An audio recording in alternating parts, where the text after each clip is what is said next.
Well, for a little bit more on this, we're now joined by the president of the Pan-African Psychology Union, Professor Saths Cooper. Thanks so much indeed for joining us. Always good to talk to you, particularly on this subject, because you, like a few other people, were very, very close to Steve Biko.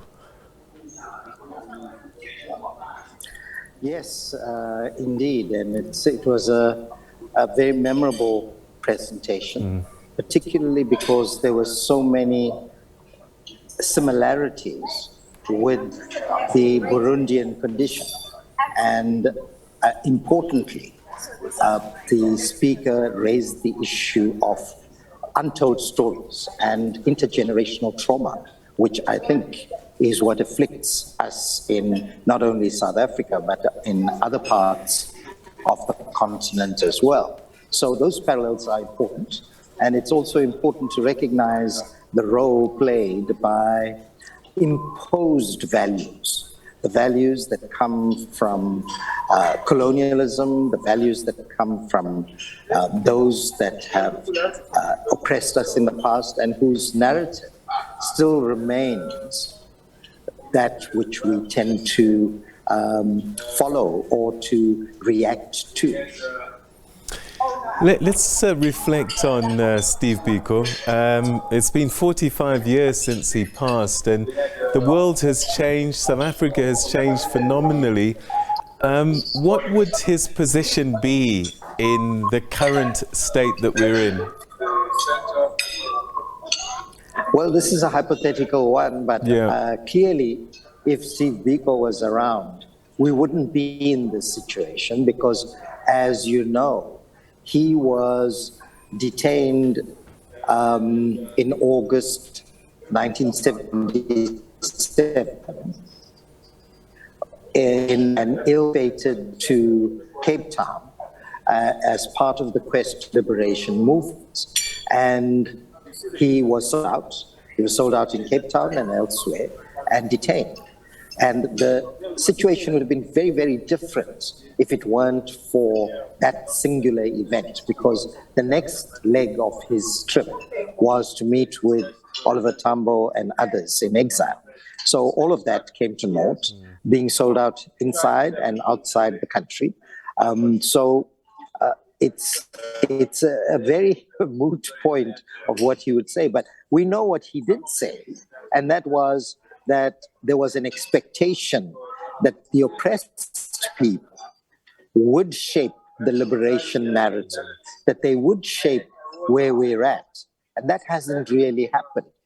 Yes, we have the policies, and the most vaunted thing, I think, is our liberal.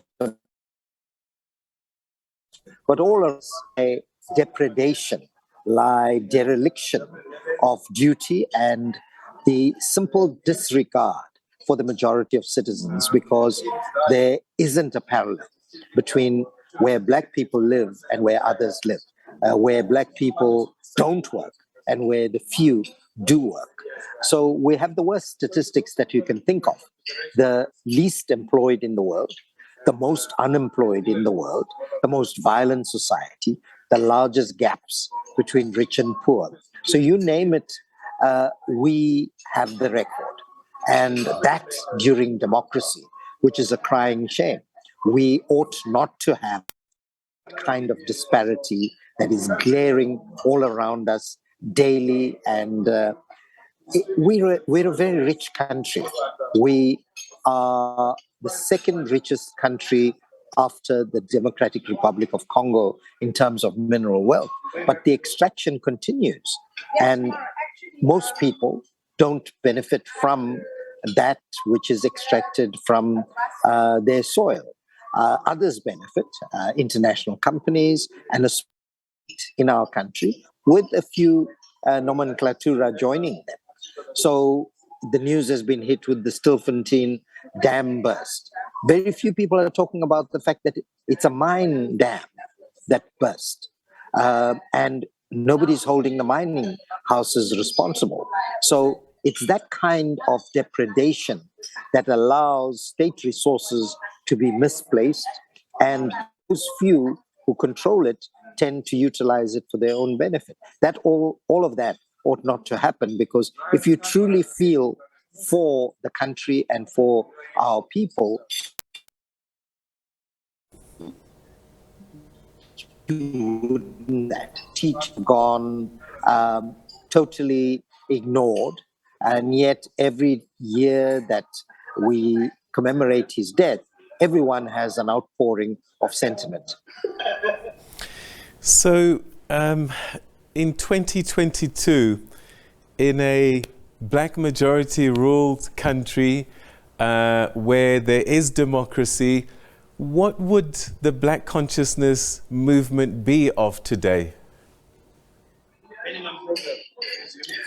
Well, I think the biggest issue is that the political formation boycotted the first election, and that was a tragic mistake. But nevertheless, there are attempts to rekindle that spirit, and I think the current leadership of AZAPO is doing a great job. It's important to go around the country and re-enthuse people about their own self-worth, to restore their sense of agency, which has been taken away in the past and reinforced in the present.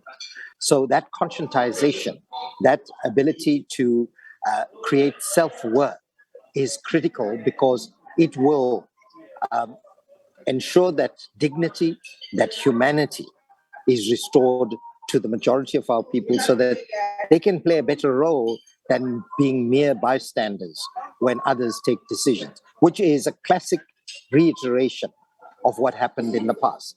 So we should not be doing that in democracy. And the onus is on Black consciousness leadership to come to the fore and spread that message. Messages of hope. It's of restoring humanity and reducing the indignity, so that people can play a direct role in their own affairs. Right now, we continue to be bystanders. We continue to criticize from the wings, and that's not good enough. We need to be playing a very central role in the policy and other narratives, which unfortunately get dominated by a very small elite. The power country is clearly not in the hands of the black majority. Indeed, the white minority and other smaller groups are the economic majority in our society, and that has to change. No society can continue with this great, huge chasm of difference and exclusion. Something will have to give. And remember, we had July last year. Future Julys are staring us in the face. Is there anything that you can remember about some of the things that Steve Biko said that you think would resonate with the kind of leadership that's required in our time now?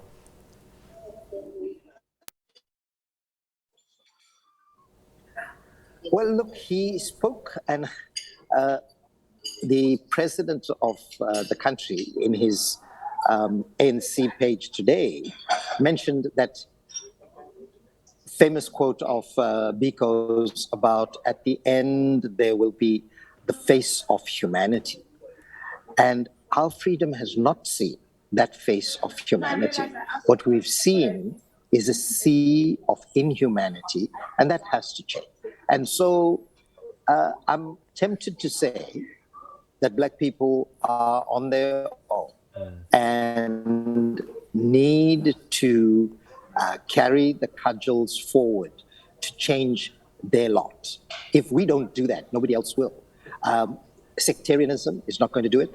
A few in power want to be in power for the privileges it brings to them. So his quote of, black man, you're on your own, is almost true today as it was when he wrote it 50 years ago. All right, perhaps as a final question, because we often think about and talk about Steve Biko as the activist and the man who led from the front and gave his life to the struggle. As a friend, tell us a little bit about who he was as Steve, the human being. Well, he was an exceedingly personable guy. There was hard talk, strong engagement, very critical rebuffs of thinking.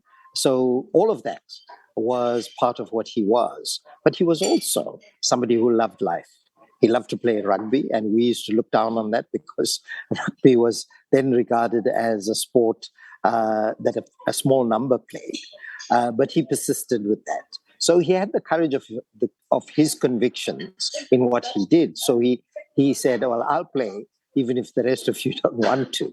But at the end of a long, hard workshop or conference, there would always be me time, there would always be party time. And we loved to party. We did those things, and he was a fellow human being. He loved life, but he was larger than life as well in his intense ability to understand most people around him. He had that uncanny way to cross the biggest obstacles that each of us posed to where he was thinking of going. And for that, I think he's mentored entire generations. Indeed, the current president was an acolyte when he was at the University of the North. Sad it is that he's forgotten some of that. He needs to reassert himself as a president, as a person, as a human being, and importantly, as a black person, which he tends not to do. It's time that he and the rest of us followed the words that Biko gave us and life to the fullest. We can't do that now with the huge discrepancies and exclusions that abound all around us. Professor Saths Cooper, always great talking to you. Thank you so much for giving us your time and sharing these valuable memories about Steve Biko. Thank you. My pleasure. Thank you. That's Professor Saths Cooper, President of the Pan-African Psychology Union and one of the founding members of the Black Consciousness Movement and a friend of Steve Biko, as we today remember the 45th anniversary of his death in police custody in 1977.